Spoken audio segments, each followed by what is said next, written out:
नमस्कार, आपके साथ हूं मैं खुशबू मनोरमा मिश्रा और आप देख रहे हैं इंडिया न्यूज। बागेश्वर बाबा पंडित धीरेन्द्र कृष्ण शास्त्री की मध्य प्रदेश के छतरपुर से शुरू हुई सनातन हिंदू एकता पदयात्रा का वृंदावन में समापन हो गया। धर्म, आस्था और एकता का संदेश देने के उद्देश्य से निकाली गई बाबा बागेश्वर की यात्रा में लाखों श्रद्धालुओं के साथ ही सियासत से लेकर फिल्मी जगत की कई हस्तियां भी शामिल हुई। पद यात्रा के दौरान पंडित धीरेन्द्र शास्त्री की कई बार तबियत भी बिगड़ी, लेकिन उनके संकल्प के आगे बीमारी को हारना पड़ा। 7 नवंबर से शुरू हुई बाबा बागेश्वर की पदयात्रा 3 राज्यों से गुजरते हुए 10वें दिन 16 नवंबर को वृंदावन में समाप्ति। जब यात्रा कर रहे थे, इस दौरान कई जो हस्तियां हैं वो भी इनके साथ शामिल हुए। चाहे आप पॉलिटिक्स की बात करें या फिर बॉलीवुड की शिल्पा शेट्टी से लेकर एकता कपूर तक, साथ ही जया किशोरी और भी कई बड़े नाम रहे जिन्होंने कि इस यात्रा में शामिल होकर अपनी भूमिका निभाई। बहरहाल इस दौरान जो पंडित धीरेन्द्र शास्त्री हैं, उनकी तबीयत भी 2 से 3 बार खराब हुई, लेकिन वो रुके नहीं और ये यात्रा चलती रही। बहरहाल इस यात्रा के दौरान जो संदेश देने की कोशिश थी, सवाल ये है कि क्या वो संदेश देना पूरा हुआ या फिर इसके लिए कोई और यात्रा भी निकाली जाएगी। तो बाबा बागेश्वर की पदयात्रा के समापन पर श्रद्धालुओं की भारी भीड़ उमड़ी। देखिए वीर नारायण शर्मा की ये रिपोर्ट।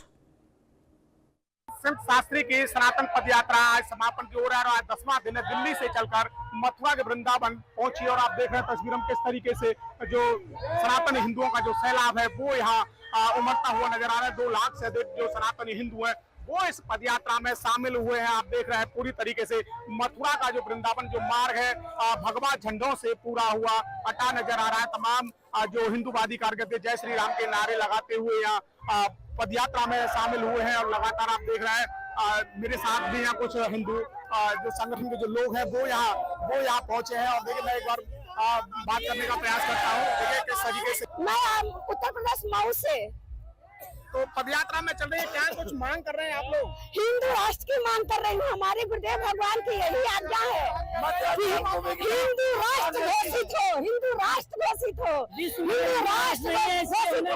बागेश्वर बालाजी की जय हो, बागेश्वर बालाजी की जय हो, बागेश्वर बालाजी की सभी की जय हो।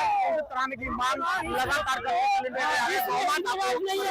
माता घोषित कराने की मांग लगातार कर रहे हैं। तो आप देख रहे हैं किस तरीके का जो उत्साह है वो सनातनी हिंदुओं में यहाँ देखने को मिल रहा है। हर कोई भारत को हिंदू राष्ट्र घोषित कराना चाहता है, गाय माता को राष्ट्रीय माता घोषित कराना चाहता है। यही वो मांग लेकर दिल्ली के छतरपुर से ये 10 दिवसीय जो पदयात्रा है उसमें आप देख रहे हैं तस्वीरों में किस तरीके से जो सनातनी हिंदू हैं भारी संख्या में इसमें शामिल हुए हैं। और अब ये पदयात्रा वृंदावन पहुंच चुकी है और वृंदावन में जो 4 धाम का जो ग्राउंड है इसमें 2 से 2.5 लाख जो सनातनी हिंदू हैं वो इसमें शामिल होंगे। और इसमें खास बात ये कि धीरेन्द्र शास्त्री अब से कुछ ही देर बाद इस मैदान में पहुंचेंगे। उनके साथ देश भर के करीब 105 बड़े संत रहेंगे और बड़े संतों के अगुवाई राम भद्राचार्य जी द्वारा की जाएगी। और राम भद्राचार्य अब कार्यक्रम में पहुंच चुके हैं। अब से कुछ ही देर बाद जो संबोधन है वो शुरू किया जाएगा और यहाँ से जो धीरेन्द्र कृष्ण शास्त्री है अपने पद यात्रियों के साथ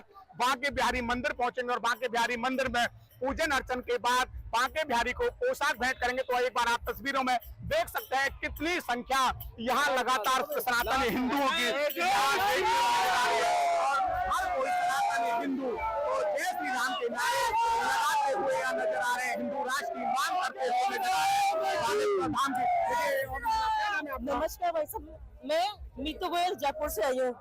मैं गुरुजी के साथ दिल्ली से वृंदावन तक की यात्रा पे आई हूँ। मुझे इस यात्रा के लिए ये कहना है कि हमारे साथ पूरी राम भक्तों की सुनामी आई है। इन राम भक्तों को इकट्ठा करने का काम किया हमारे बागेश्वर बालाजी सरकार ने। तो क्या कुछ मांगने लिए आए कि सरकार से क्या दबाव बनाना चाहे सरकार? हमारा सिर्फ हिंदू राष्ट्र बनाना है, हिंदू राष्ट्र घोषित होना चाहिए। और एक कवि गौरव चौहान है, उनकी बात में बोलना चाहूंगी थोड़ा सा फेरबदल करके। अभी जरा सा धीर धरो, यमुना का पानी खोलेगा, राम भक्त के बाद अभी तो शाम भक्त भी डोलेगा। और जिस दिन गदा उठा ली हमारे गुरुदेव रूपी बजरंगी ने, कब्र में बैठा औरंगजेब भी राधे राधे बोलेगा। तरीके से भगवान श्री राम का मंदिर मस्जिद से मुक्त हुआ और अब भगवान कृष्ण का मंदिर मुक्त कराने के लिए शब्दों को भेदते हुए इन्होंने सारे इशारों में बहुत कुछ बोल दिया है। तो हर सनातनी अब चाहता है कि औरंगजेब भी राधे राधे बोलेगा। ये कहना महिला सनातनी हिंदू का है, ये जयपुर से यहाँ पहुंची है। इनके द्वारा साफ तौर से बताया गया जिस तरीके से अयोध्या में भगवान श्री राम का मंदिर मस्जिद से मुक्त हुआ था, अब इस पदयात्रा के सहारे भगवान श्री कृष्ण का मंदिर भी मुक्त होगा। गाय राष्ट्रमाता घोषित होगी और भारत भी हिंदू राष्ट्र बनेगा। लेकिन अब देखना यही होगा कि जिस पदयात्रा को धीरेन्द्र शास्त्री की अगुवाई में लाखों सनातनी हिंदुओं के द्वारा निकाला गया है और वृंदावन तक ये पहुंचे हैं, कि इस पदयात्रा का सरकार पर क्या असर पड़ता है। क्या सरकार अब भारत को हिंदू राष्ट्र घोषित करेगी या फिर ये पदयात्रा ऐसे ही व्यर्थ जाएगी। Veer Narayan Sharma, India news, Mathura. और इसी पर आपको एक रिपोर्ट भी दिखा देते हैं। देखिए कैसे शुरू हुई यात्रा, कैसे समापन हुआ, क्या कुछ संदेश देने की कोशिश थी, देखिए जरा।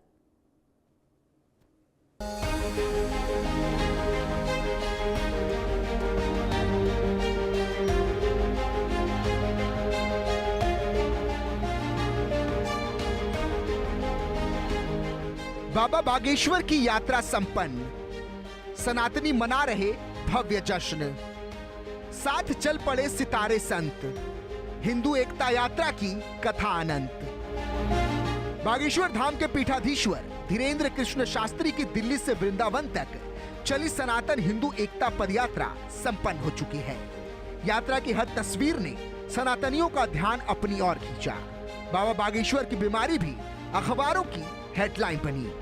मध्य प्रदेश के छतरपुर से जब यात्रा शुरू हुई तो बाबा बागेश्वर भगवा की पताका थामे हजारों श्रद्धालुओं के बीच हुंकार भर रहे थे, जय श्री राम के नारे लगा रहे थे। आयोजकों का कहना था कि पहले दिन ही यात्रा से 50,000 से ज्यादा भक्त जुड़ गए। यात्रा जैसे जैसे बढ़ती गई उसमें लोगों के शामिल होने का सिलसिला भी चलता रहा। यात्रा के दौरान जया किशोरी, शिल्पा शेट्टी, मनोज तिवारी, दिनेश लाल निरहुआ, हरियाणा के पूर्व सीएम मनोहर लाल खट्टर, कैलाश विजयवर्गीय, क्रिकेटर शिखर धवन, उमेश यादव और अनिरुद्धा आचार्य जैसे कई दिग्गज लोग भी शामिल हुए।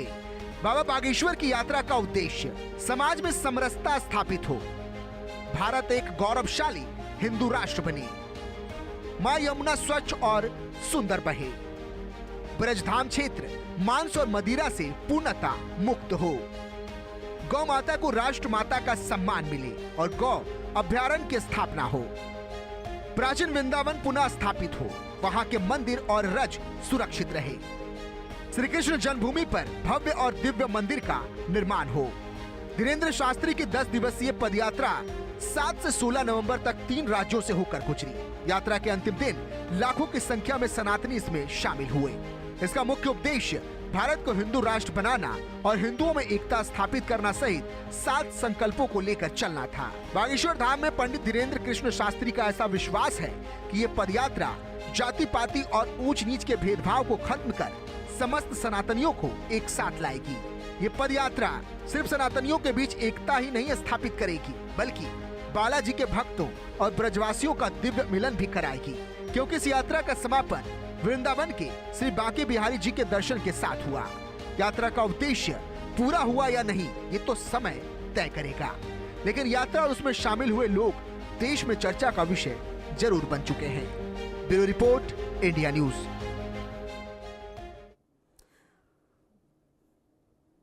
और चलिए आगे बढ़ते हुए वीर नारायण शर्मा हमारे साथ जुड़ भी गए हैं। वीर, देखिए आज ये यात्रा संपन्न हुई, आपने वहां पर लोगों से बातचीत भी की, एक अलग तरीके का उत्साह था।